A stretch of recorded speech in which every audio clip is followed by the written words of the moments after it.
nos va a acompañar ahora la comunicadora Sandra Meléndez Labrador con la conferencia Comunicación Organizacional Incluyente Dignificante.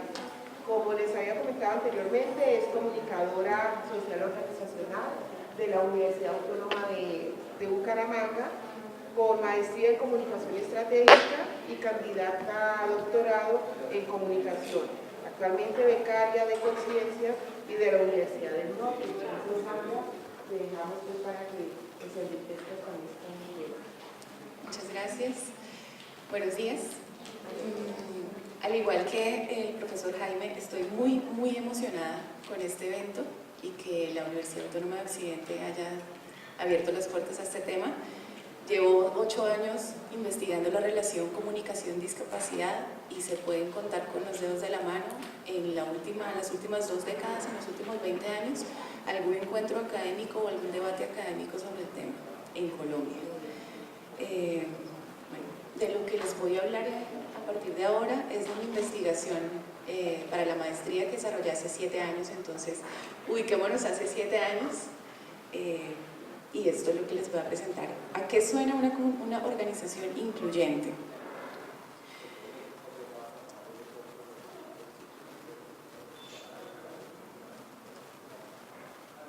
En este momento ustedes hicieron de personas sordas, que posiblemente no saben leer los labios, entonces no me entendieron y yo no me hice entender porque yo no sé la lengua de ustedes, lengua de señas colombiana, o porque definitivamente ni siquiera pude hablar despacio para que ustedes pudieran leerme los labios. Fue una pequeña muestra que va en sintonía con lo que nos comentaba el profesor Jaime, de cómo nosotros como estudiantes y como docentes, a partir del performance podemos hacer que el aprendizaje y también la labor del comunicador social sea mucho más efectiva o eficiente. Voy a hacer una introducción muy necesaria con respecto a la problemática de la discapacidad en el mundo.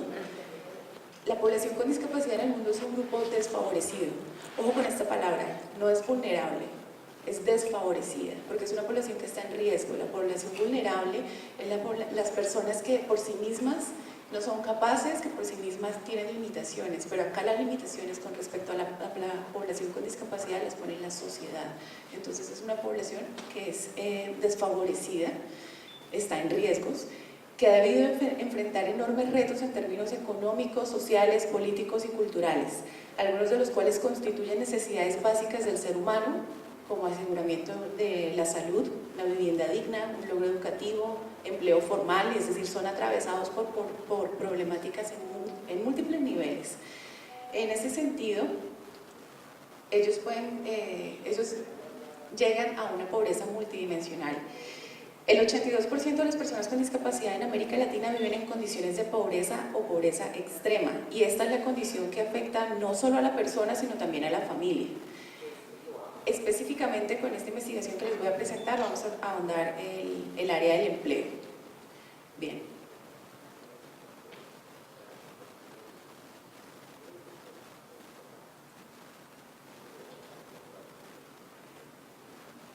¿Cómo se desarrolla la comunicación al interior de las organizaciones?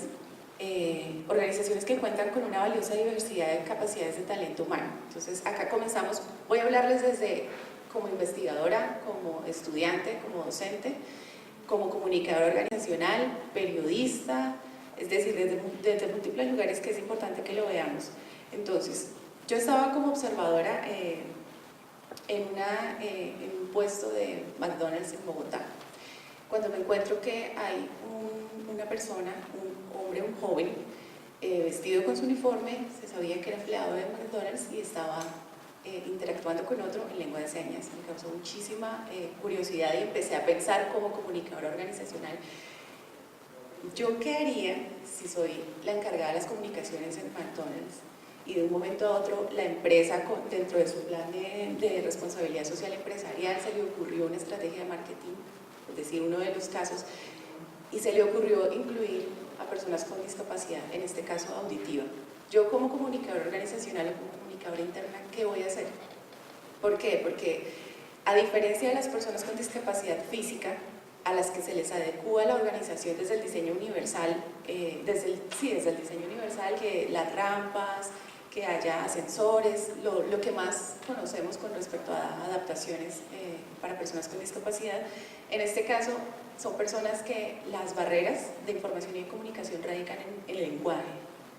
Es un lenguaje que pocos dominamos porque no dominamos. Entonces, como comunicador organizacional, ¿qué hace en ese caso? ¿Cuáles son los retos a los que se enfrenta un comunicador social en estas circunstancias? Además del lenguaje, no es sencillamente la transmisión de la información, sino concebir la comunicación interna también como proceso de diálogo y también de participación. Entonces, ¿qué comprendería una planeación estratégica de la comunicación interna en estas condiciones? Hablo de planeación estratégica también porque me permito remitirme a los dos anteriores conferencistas que apelaban a la manera como se transforman o se hacen accesibles medios audiovisuales y medios digitales web. En comunicación interna, estos medios son unas herramientas que deben ir enmarcadas en una estrategia que responde a un plan estratégico de la organización, es decir, viene de un macro a un micro y estas vienen siendo unas herramientas. Entonces, supongamos que ustedes como comunicadores organizacionales tienen que encargarse de diseño web accesible, encargarse de, como lo que comentaba Carlos, productos audiovisuales que fueran también accesibles, entre muchísimas otras cosas. Entonces es una amplia área que toca revisar de manera desde la planeación estratégica. Entonces me pregunté, bueno, ¿de qué manera puede influir la gestión de la comunicación interna en los procesos de inclusión laboral de personas con discapacidad auditiva o personas sordas? ¿Cuál es el papel de esta comunicación? Las organizaciones estaban garantizando el derecho al empleo a las personas con discapacidad, pero el derecho a el acceso a la información y a la comunicación, ¿cómo lo estaban haciendo? En 2008 el Banco Mundial comenzó a generar un engranaje en términos de modelos de inserción o de inclusión laboral de personas con discapacidad en las organizaciones acá en Colombia.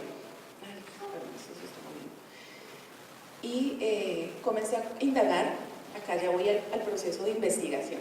Entonces comencé a investigar, no tenía ni idea de nada de lo que iba a hacer, solo tenía la idea de investigación. La idea de investigación era esa crítica que tenía, autocrítica, que hace un comunicador organizacional en una situación de estas. Además de la idea de investigación, necesitaba empezar a revisar todo acerca de la inclusión laboral de personas con discapacidad y empezar a cortar el tema hasta que por fin encontrara a qué le iba a apuntar mi investigación. Me encontré que con el Banco Mundial, el Banco Interamericano de Desarrollo y una serie de organizaciones estaban duchas en modelo de inserción y de responsabilidad social de personas con discapacidad, pero no tenía muy claro cómo estaba el componente comunicativo allí. No lo tuve claro, pero empecé a averiguar y se comenzó a tener mucha visibilidad con respecto al interés de las empresas, por hacer inclusión laboral de personas con discapacidad como una estrategia de responsabilidad social empresarial. Entonces, yo desarrollé una investigación de corte descriptivo interpretativo. Definí dos organizaciones en las que iba a hacer un estudio de caso. Una fue McDonald's, como les comentaba al comienzo, y la otra fue Carrefour.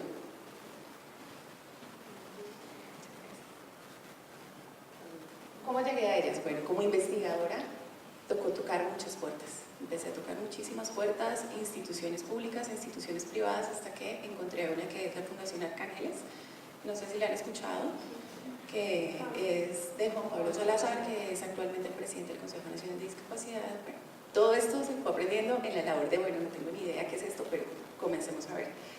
Esa fundación me abrió las puertas. Ellos estaban comenzando con los modelos con asesorías a empresas que tenían el interés de incluir laboralmente personas con discapacidad. Pero dentro del modelo se estaba haciendo integración o se estaba haciendo verdadera inclusión, es decir, se estaban se estaban transformando pequeños espacios en los que se supone que podrían tener necesidades comunicativas las personas al interior de las organizaciones, o se estaba haciendo una transformación completa del organismo como tal, que era la empresa. Es decir, si era incluyente o era solamente integración. Estas son estadísticas como las que comentaba el profesor anteriormente. Son cifras del DANE en el 2005 y como hablábamos ayer con Carlos del MINTIC, pues el DANE tuvo muchas limitaciones en ese censo. Hay muchas cifras que son cuestionadas, estamos hablando del 2005. Se espera que en este año o en el próximo año se haga el nuevo censo, pero se prevé que va a tener las mismas o casi que las mismas problemas, limitaciones exactamente. Entonces, se enfocó en el derecho a la información y la comunicación, básicamente esta investigación. Bueno, hice entrevistas. A ver, los instrumentos que apliqué, inicialmente se buscaba hacer una revisión documental de los planes estratégicos de las empresas, el plan macro de desarrollo de las empresas, los planes de responsabilidad social y los planes de comunicación, para ver en qué lugares de esta planeación estaba ubicada la comunicación interna, la comunicación organizacional y de qué manera estaba incidiendo en la inclusión, verdadera inclusión de las personas con discapacidad. Lamentablemente, pues estos documentos, como ustedes sabrán, son muy valiosos y no son de fácil acceso, entonces tuve que acudir a entrevistas a los encargados de responsabilidad social empresarial, a los directivos y a los encargados de las comunicaciones para poder de allí desagregar esa información. También se hizo entrevistas a los jefes y compañeros de los empleados con discapacidad y se le hizo entrevistas a los empleados con discapacidad, las personas sordas.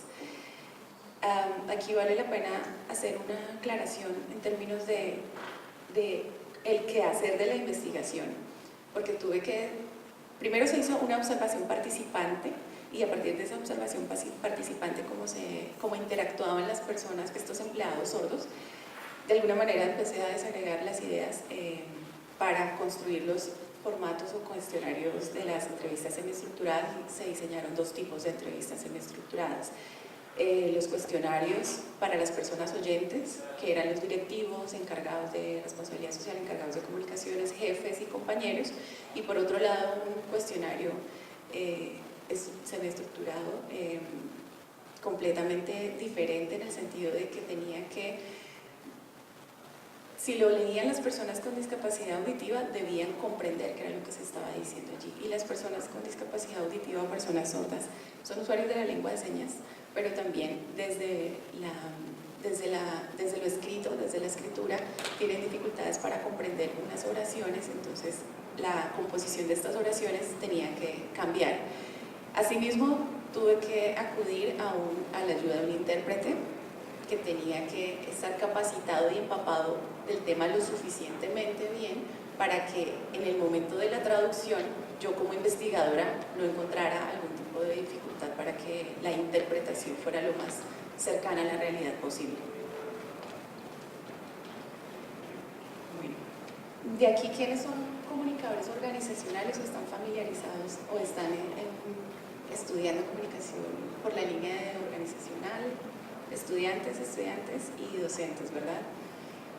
Bueno, entonces no es necesario hacer una definición, es necesario, hacer una definición de la comunicación interna, precisamente porque el resto son periodistas, publicistas, diseñadores. Ok, perfecto. Entonces voy a permitirme leer una autora, Rodia, de 1985, que habla de la comunicación interna como una herramienta estratégica para compatibilizar los intereses de los empleados desde el diálogo, desde la participación, más allá de la transmisión de la información, lo que les comentaba inicialmente. Entonces, bueno, estos eran uno de los retos que tenía que comenzar a desagregar de la labor del comunicador organizacional. ¿Era simplemente una función comunicativa de transmisión de información o iba mucho más allá a un proceso participativo y dialógico? Este es un modelo de inclusión laboral de personas con discapacidad y me preguntaba, bueno, las personas con discapacidad reciben atención en servicios de rehabilitación y salud.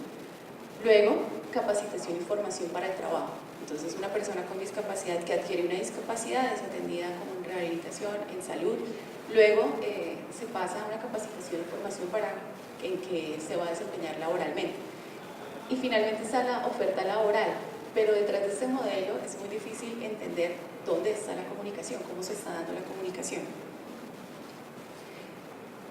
La comunicación interna, la comunicación organizacional, la comunicación interna busca la ideal, la más efectiva, busca ser integradora e incluyente, ser participativa, y en este caso la discapacidad se estaba estudiando como una relación social, no como una enfermedad, no como un impedimento, no como una limitación, sino como una relación social diferente.